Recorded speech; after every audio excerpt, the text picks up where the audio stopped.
샬롬. 오늘은 이사야 11장 1절에서 16절까지 말씀으로 한 싹의 혁명이라는 제목으로 묵상의 세일을 나누겠습니다.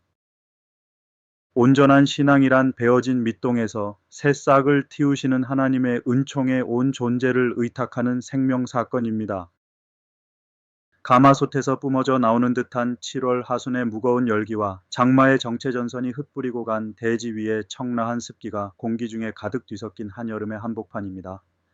사방에 매미들의 쟁쟁한 노랫소리가 뙤약볕을 뚫고 쏟아져 내릴 때면 우리의 정서 역시 씻겨가지 않는 삶의 피로와 예기치 못한 영적 갈증 때문에 시뜻하게 늘어지곤 합니다. 각박한 세상살이에서 나의 쓸모와 존엄함을 스스로 증명해내기 위해 바짝 긴장한 채 버둥거리며 살아가다가 뜻하지 않은 삶의 붕괴나 신앙적 회의감 때문에 깊고 어두운 고독의 골짜기에서 눈물 짓고 계신 분들이 있습니다. 더 뜨겁고 적극적인 신앙생활을 해야만 하나님의 사랑을 겨우 얻어낼 수 있을 것 같아 피로한 하루를 보내고 계신 모든 분의 심령 위에 절망의 그루터기에서 기어이 푸른 생명의 기적을 시작하시는 주님의 다사로운 평화가 깃들기를 소망합니다. 지나가는 한여름의 들판 길을 걷다 보면 오래전에 둥치가 밑동째 사정없이 베어져 나가 죽은 고목이라 여겼던 그루터기에 갈라진 살틈 사이로 도무지 믿기지 않을 만큼 연약하고도 청신한 연초록 잎사귀 하나가 조용히 머리를 내밀고 있는 경이로운 풍경을 가만히 마주할 때가 있습니다. 인간의 가파른 지혜는 그 베어짐이 생명의 끝이자 죽음의 선언이라 낙담했지만 대지의 심장 깊은 곳에 은밀하게 숨겨진 창조주의 수맥은 그 상처 입은 나무의 바닥에서부터 다시금 눈물겨운 부활의 숨결을 조심스럽게 길어 올리고 있었던 것입니다. 오늘 우리가 고요한 영혼의 숨을 죽이며 마주하는 이사야 11장의 풍경이 들려주는 비전이 바로 이와 같습니다. 예언자 이사야가 활동하던 기원전 8세기는 거대하고 빽빽한 백향목 숲처럼 웅장한 위세를 자랑하던 아수르 제국의 군사력이 온 세상을 집어삼키고 있던 캄캄한 밤이었습니다. 그 교만한 도끼날 앞에서 예루살렘의 견고한 기둥들과 인간이 쌓아 올린 오만의 성체들은 우지끈 소리를 내며 밑동째 잘려나가 황무지로 변해버렸습니다. 그렇게 모든 소망이 흔적도 없이 사라진 역사적 파국의 폐허 위에 주님은 영웅들의 화려한 군마 소리가 아니라 지극히 비천하고 숨겨진 그루터기 하나를 가만히 보여주십니다. 이새의 줄기에서 한 싹이 나며 그 뿌리에서 한 가지가 자라서 열매를 맺을 것이다. 하나님은 솔로몬 왕궁의 화려한 영광이 아니라 이새라는 평범한 베들레헴 시골 농부의 부러진 밑동, 더 이상 자랑할 배경도 힘도 남아있지 않은 무덤 같은 그 남루한 바닥에서부터 당신의 새로운 약속을 싹 틔우십니다. 이새의 줄기에서 솟아난 그 가녀린 한 싹이 바로 아기 예수 그리스도이십니다. 이사야는 이 그루터기에서 피어난 부드러운 싹 위에 여호와의 영, 곧 지혜와 총명의 영이요 모략과 권능의 영이요 지식과 여호와를 경외하는 영이 머무실 것이라고 선언합니다. 그가 다스릴 세상은 눈에 보이는 겉포장에 흔들리지 않습니다. 오직 공평으로 가련한 자를 신원하며 정직으로 세상의 겸손한 자를 판단할 것입니다. 참된 거룩함이란 높은 자리에 앉아 타인을 함부로 가르고 배제하는 지배의 칼날이 아닙니다. 도리어 나를 창조하신 주님의 마음에 온 영혼을 비끄러매어 내 안에 숨겨진 날 선 이기심을 녹여내고 곁에 있는 지치고 헐벗은 이들의 아픔 속으로 조용히 풍덩 뛰어드는 아프고도 다사로운 환대입니다. 이 싹에서부터 뻗어나간 생명의 가지는 마침내 온 우주를 가로지르고 있던 약육강식의 비정한 지배 논리를 송두리째 뒤흔드는 장면을 직조해냅니다. 그때에 이리가 어린 양과 함께 살며 표범이 어린 염소와 함께 누우며 송아지와 어린 사자와 살진 짐승이 함께 있어 어린아이에게 끌리며 강자가 약자를 삼켜 제 배를 채우는 제국의 먹이사슬 문법 속에서 예언자는 서로의 존재를 찌르던 날카로운 이빨과 폭력성이 고요히 해독되는 평화의 정원을 보여줍니다. 이 장엄한 평화는 힘센 사자가 소처럼 순하게 풀을 먹으며 움켜쥐려던 발톱을 거둘 때, 즉 강한 자들이 스스로 약해져서 타자의 생명을 위협하지 않기로 결단하는 자발적인 비움에서 비로소 피어납니다.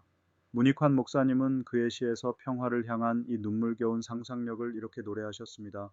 모든 포탄에 뻐꾸기를 발사합니다. 무기 공장에 비둘기를 발사합니다.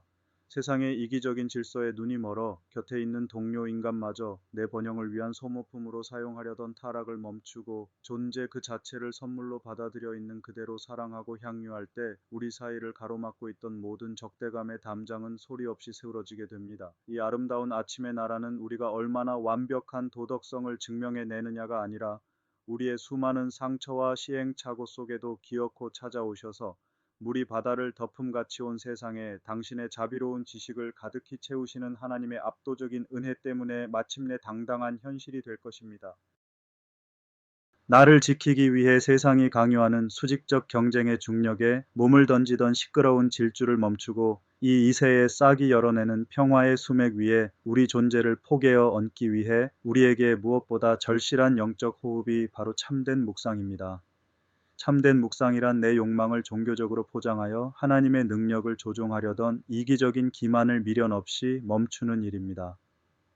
세상의 고단한 일상 속에서도 하나님의 거대한 창조적 이야기에 내 흔들리는 정서를 잠잠히 정돈에 넣으며 끊어진 영혼의 날줄을 하나님의 자비로운 마음에 고쳐 들이우는 거룩한 안식이자 깊은 사귐입니다. 우리가 매일 아침 성경 말씀의 주름진 틈새를 유심히 들여다보며 내면의 소음을 끌 때 세상이 으스대는 아수르의 무력과 기득권의 담장이 한낮 찰나의 연기처럼 허망하다는 사실을 꿰뚫어 보게 됩니다. 흩어진 남은 자들을 마침내 돌이키사 큰 길을 열어내시는 하나님의 위대하신 평화의 통로로 우리는 부드럽게 빚어지는 것입니다. 우리의 상처 많고 고단한 신앙 여정은 차가운 바람에 휩쓸려 사막 한 구석 메마르고 좁은 바위 틈새로 홀로 뚝 떨어진 한 장의 가녀린 민들레 홀씨가 싹을 틔우는 방식과 같습니다. 세상의 얄팍한 처세술과 매정한 제국의 지혜는 그 헐벗은 홀씨에게 이 거칠고 사나운 메마른 땅에서 살아남으려면 너 스스로 날카롭고 단단한 강철가시가 되어 곁에 있는 흙을 찌르고 움켜쥐어 내 강함을 온 세상에 입증하라고 다그칩니다. 그래서 우리는 스스로 강해지려 바짝 힘을 주며 버둥거리지만 그럴수록 우리의 자아는 점점 더 팽팽하게 굳어지다 결국에는 한 방울의 생기도 얻지 못한 채 말라 죽어가는 비극을 맞이할 뿐입니다. 그러나 생명의 근원이신 위대한 농부 하나님은 우리에게 그렇게 사납고 딱딱한 가시가 되라고 다그치지 않으십니다.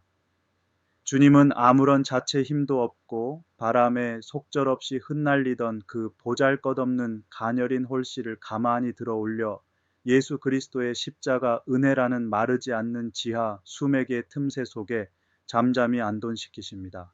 우리가 스스로 굳세어지려던 모든 헛된 소란과 무기를 내려놓고 말씀의 물길에 우리 존재의 뿌리를 지멸이 되고 있을 때 비로소 사막의 흙먼지 속에서 죽어가는 듯했던 우리의 남루한 일상은 단단하던 바위마저 부드럽게 가르고 일어나 사막의 그 메마르던 황무지 전체를 온통 찬연하고 은은한 노란색의 평화의 꽃밭으로 풍성하게 뒤덮어내며 목마른 이웃들에게 가장 다사로운 생명의 쉼터를 선사해주는 은혜의 온상으로 경이롭게 다시 태어나게 될 것입니다. 초목들의 초록 잎새가 장맛비에 씻겨 한없이 팽팽해지는 이 눈부신 7월, 나를 증명하기 위해 타인을 이겨내려는 세상의 매정한 수직적 질서를 미련 없이 거절하십시오. 그저 내 마음을 하나님의 순결한 성품에 조율하는 깊은 묵상의 자리에 고요히 엎드리며 나를 조건 없이 안아주신 그 은혜에 의지해 내 곁에 있는 지치고 슬픈 이웃들의 자리를 다사롭게 지켜주는 찬란한 평화의 순례자가 되시기를 간절히 축원합니다. 모든 성도가 매일 성경으로 매일 묵상하는 광양사랑의교회 평화의길벗 라종열 목사였습니다. 묵상의 여정에 있는 여러분의 오늘 하루도 주님의 평화가 함께 하시길 기원합니다. 감사합니다.